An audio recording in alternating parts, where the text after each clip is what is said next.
Today, I wanted to talk to you about an author who is deceased, but he is very great. He started writing when I was a kid.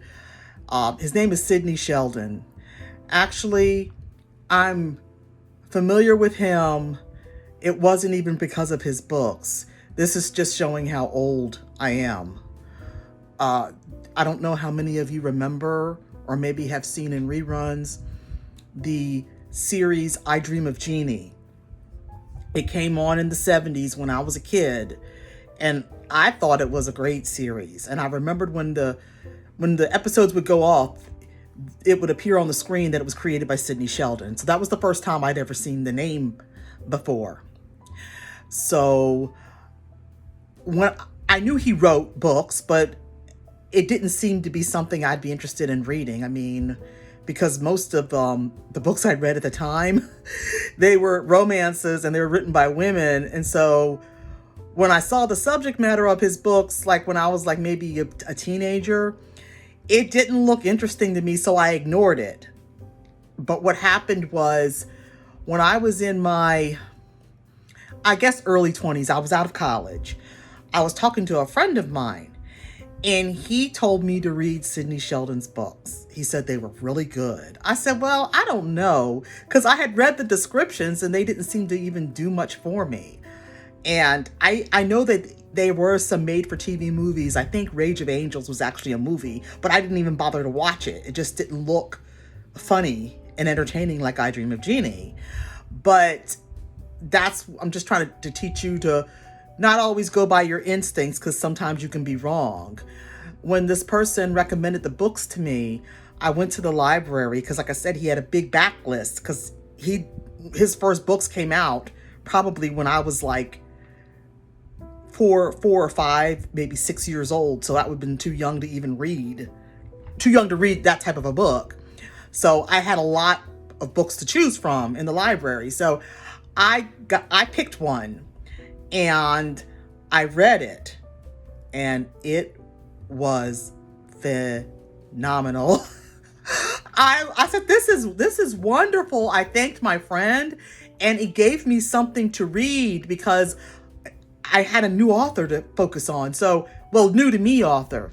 So I went and I read every single book he had out as of that moment. And then after that, I did make a point to read each book that was released by him after that. Now, I will admit, I kind of fell off the radar because I got busy with other things in my life and everything. I don't believe I read the ones that were published maybe the last 5 years of his life before he died. I did go on to Amazon and look. I noticed he co-authored some books right before he died. Like maybe about 5 years before he died, he co-authored some books with somebody else. I did not read those. I wasn't even aware of them until today. Now, I do have two of the books here because I read these a long time ago, and the ones that I've bought, I don't keep books very often. I usually give them away because my house, I wouldn't have any room in my house if I kept every book I read. But this one, I don't believe I've read this one, but I am going to.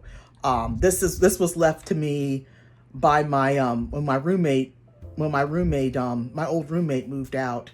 She didn't take it with her. She told me I could keep it. I had not read this one. I think this is like maybe published like maybe 5 to 6 years before he died. And also,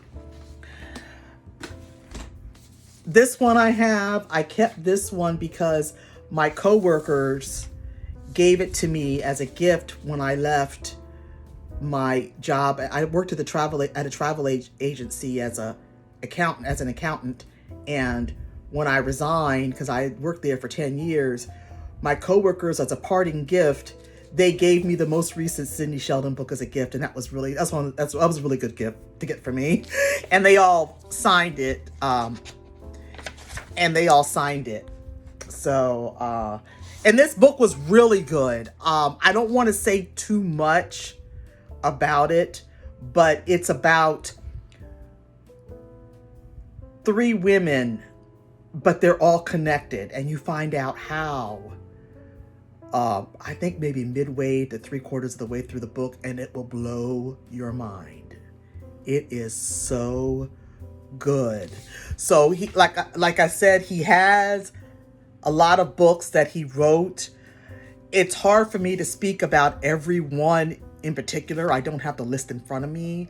I noticed on Amazon when I did look them up, some of the books only have a 1 to 2 sentence description, which doesn't really do the book justice.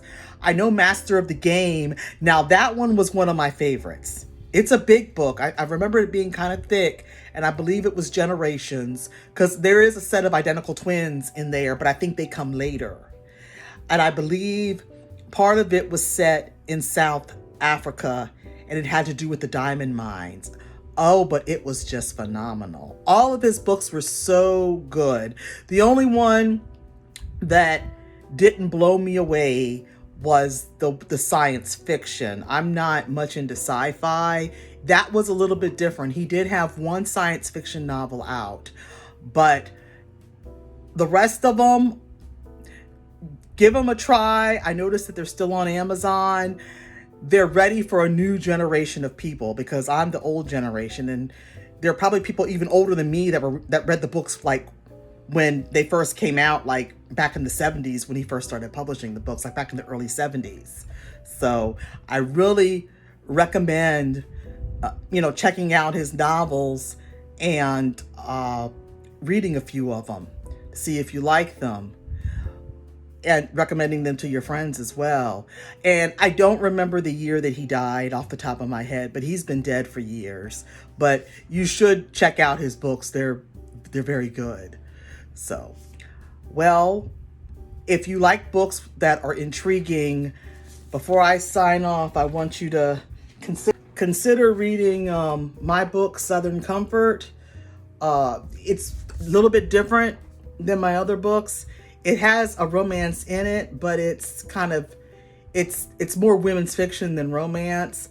The character is totally blind.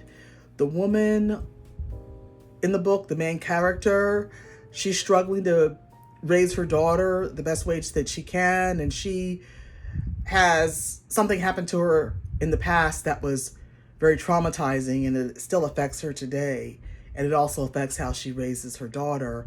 And I highly encourage you to give it a try and read the Dear Reader letter at the beginning to give you insight as to how this book is different than my other books, and about how I developed the characters. Because doing a character that's totally blind, it's a bit of a challenge, because I'm not blind, I'm sighted, but my husband is totally blind.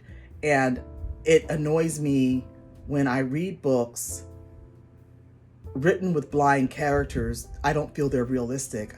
I feel like they write the blind character from what they've seen on TV and the way a sighted person thinks a blind person acts. I've read so many books with blind characters. I felt that the author should have gotten a sensitivity reader to look at the book, because I felt that I did a good job, because my husband's blind, so I knew what to do, and I had him to read it over for me to make sure it was accurately portrayed.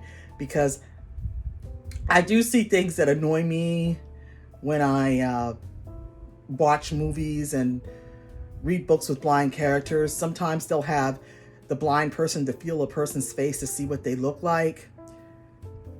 I'm not saying a blind person never does that, but it's not something I've experienced, and I've never seen a blind person do that. And I've seen a number of blind people through my husband, because we've got different blind organizations we've been a part of. Nobody has ever touched my face. So that's what I'm saying. You need to make sure it's realistic. So this is a good book. Give it a try. It's one of my larger books, but it's on Amazon. So give it a look-see and see if you like it. Thanks for watching and listening to this video in its entirety, and I hope you have a wonderful day.